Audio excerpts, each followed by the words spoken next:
Hey y'all, welcome back to MK3 Firearms. Today, we're checking out a very special pistol.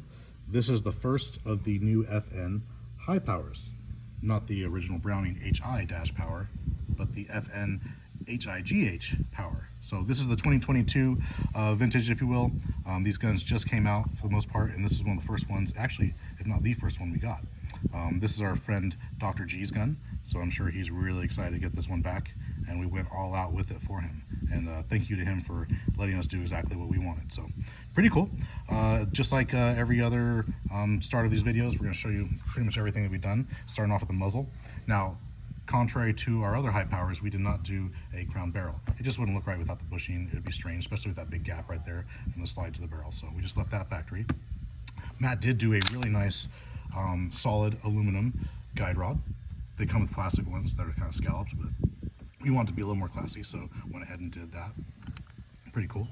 We have the Trigicon HD, night sight up front, as to be expected, as many of our builds have.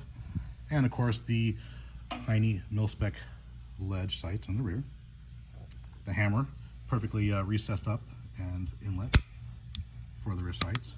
Now, something cool about these new high powers is they're larger slide. They're longer and they're larger all around, just width, height, everything. So we could actually fit a Heine and the Holosun 507K up there, which normally you can't fit on a 1911. You can't even double those onto a high power. So it's really cool that you can actually get this sight package that way. You could actually fit a Trigicon up here, we think, and definitely a Trigicon RMR CC. So that's pretty cool.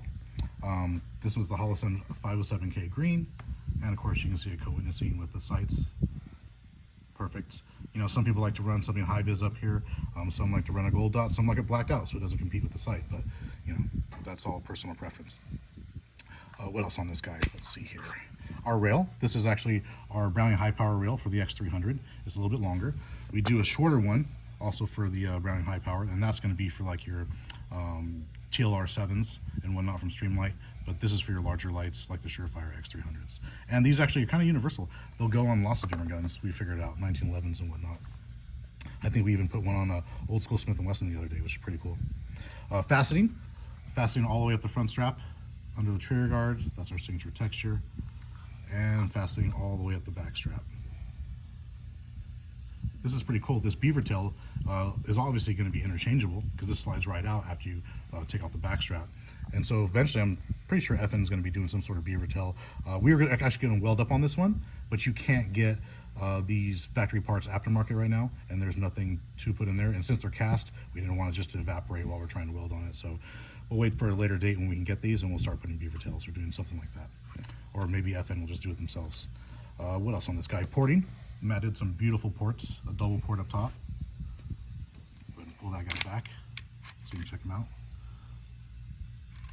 Simple, nothing too crazy, but it's definitely going to work and be very functional. Trigger job on this guy. This is our single stage. So we actually did take the factory trigger that is very curved and flattened it out a lot. It's not 100% flat, but it very much has that Garthwaite profile that we love. And so, trigger job, single stage. There is absolutely no take up. As you can see, I'm putting pressure, no movement. There's your brake. Audible reset. Nice click.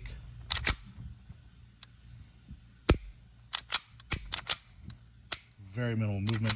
Very light over travel. So I mean, this guy, this single stage, it rivals our Browning high power single stages. If not, I don't want to say better, but a little more tactile. It just seems a little more positive in every aspect. So we really like that. First impressions of this pistol, inside of it, the guts are very much your style of P35 or just, you know, early model high power. All the internals kind of work the same. This trigger lever, the sear lever, how they go into conjunction with the sear and the hammer, it's pretty much a clone, but they're not interchangeable. This gun is larger. Every part has been completely refinished to do, you know, setting the gun a little bit differently, and they're different shape for the most part.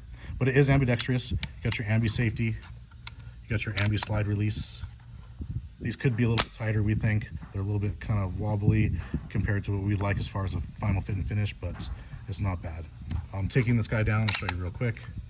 Pretty simple. And there you go. But as you can see, the internals are very much, you know, high power. You got your trigger lever there, you got your sear, your hammer, you got your sear lever up inside. It's just shaped differently. It's not straight, it's a little more curved, but for the most part, it's very much the gun of the past just brought into the future. It's really cool. There we go. Come on, you. There we go. Yeah, Dr. G is going to love this old Sebastian Gorka. Hopefully we'll see it on his page somewhere. Anyways, y'all, as always, questions, comments, concerns, leave them. You know we will answer accordingly. Pretty sweet. Until next time, y'all.